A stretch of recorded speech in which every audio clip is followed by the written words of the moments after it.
Hello guys, good morning. Magluluto tayo ng mga kuray. May mga limasag na kasama. Gagataan ko. Nahuli ko kagabi yan sa sapa. Ngayon gagataan ko siya. Ayan. Pinakulo ko na yung gata. Ayan na. May bawang sibuyas. At ilalagay na natin ang masag.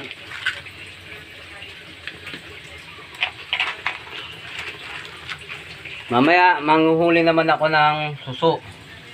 Ito nahuli ko kagabi, mga limasag, mga kuray. Ngayon lulutuin ko na siya.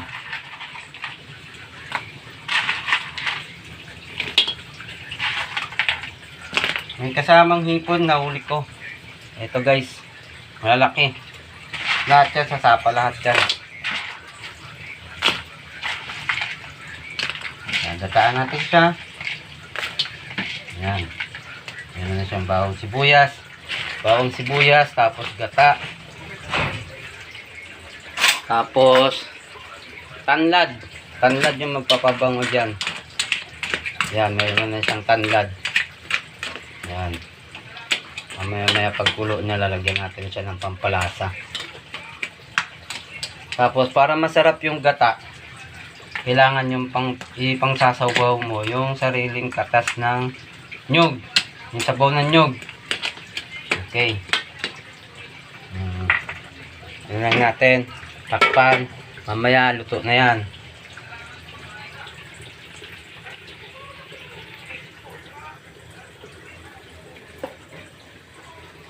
Yan.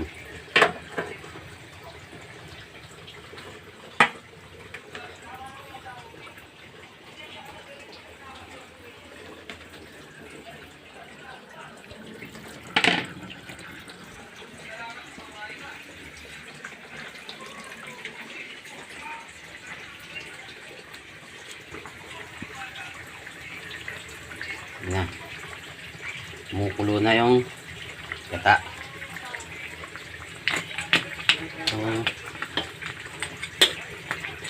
Para mabilis makumulo,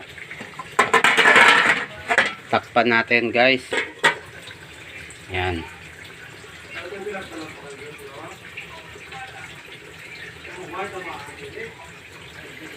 Mamaya mga maluluto na yan.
Okay guys, tignan natin.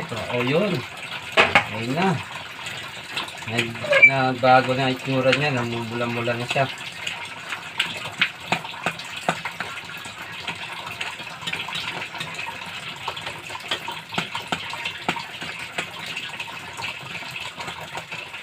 Kumukulo na siya, lagyan natin siya ng pampalasa.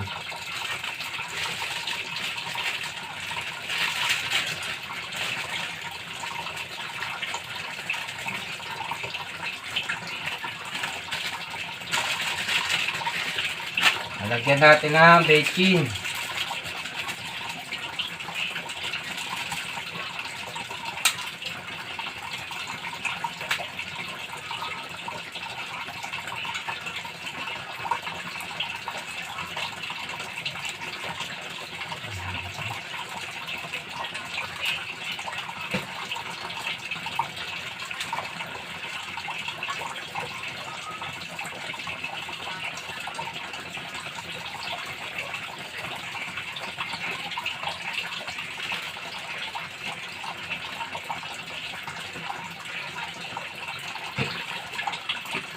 Tapos, nalagyan natin ng asin.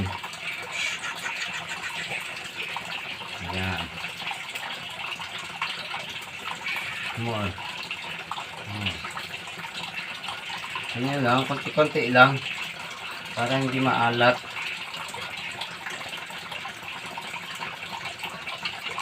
Ayan. Haluin natin siya. Balik ka rin.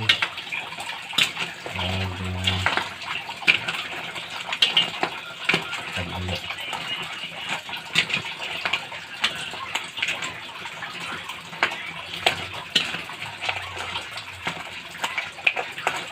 Ito, dinadakma ko lang to sa sapa. Ngayon, yung mga mahirap dakmain, yung nagtatakbo sa malalim, eh, pinapana ko na. Kasi hindi sila makukuha pag tumakbo sa napakalalim. Kaya papanain ko na. Eh, totally, dito rin naman siya mauuwi sa lulutuin. Kaya pwedeng panain. Pero mas maganda kung makukuha siya ng buhay. Kasi mataba yung crab. Okay.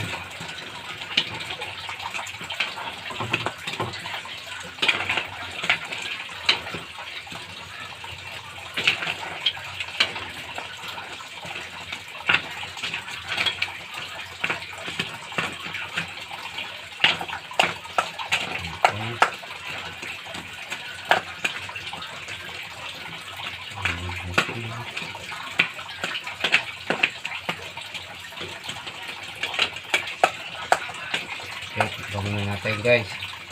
Lasa. Okay, takpan muna natin.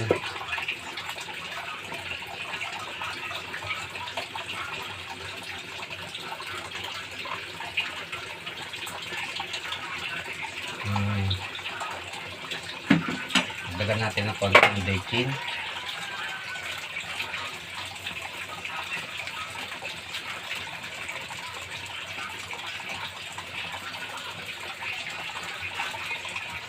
Dagdagan natin ng konting asin.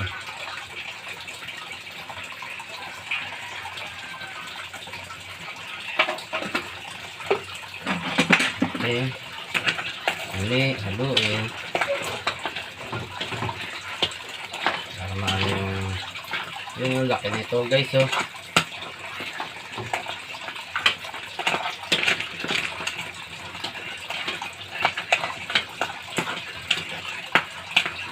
Ikit pa lang. Ikit pa lang. Ulam na.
Wow! Yun na. Ang sarap ng sabaw nito. Kasi yung sabaw ng nyog, yun ang pinangpiga ko dito sa nyog.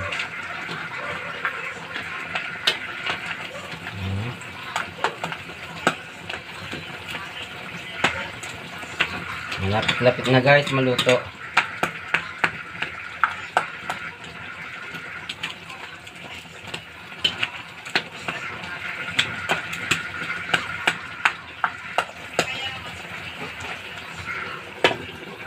Medyo maganda, patutuyuan natin ng konti para nanunuot yung lasa doon sa crab.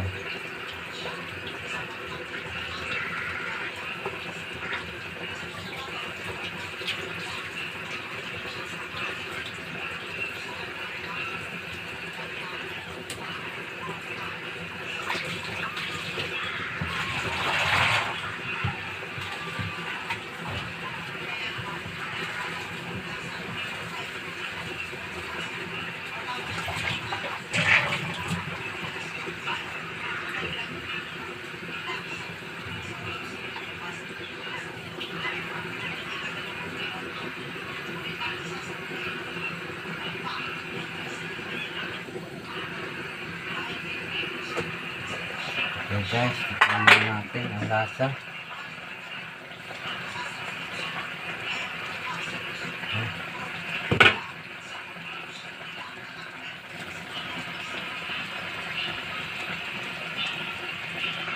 Ayun. Ayos na yung lasa. Talagang pagkakaguluhan na tong ulam na to.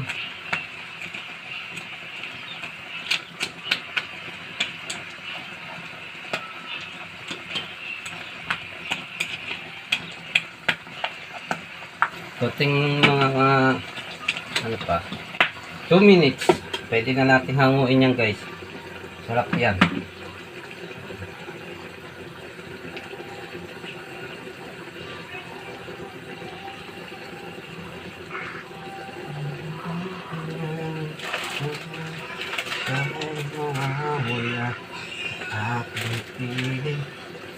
Ang sangkap natin dyan, nagkayod ako ng nyog, pinigaan ko, fresh na fresh. Tapos yung sabaw ng nyog, yun ang pinang-sabaw ko dyan. 2 nyog yan para masarap.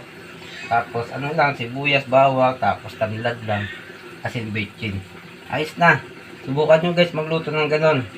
Sigurado, masasarapan kayo sa luto nyo dahil ang sikreto doon yung sabaw ng nyog ang nagpapasarap.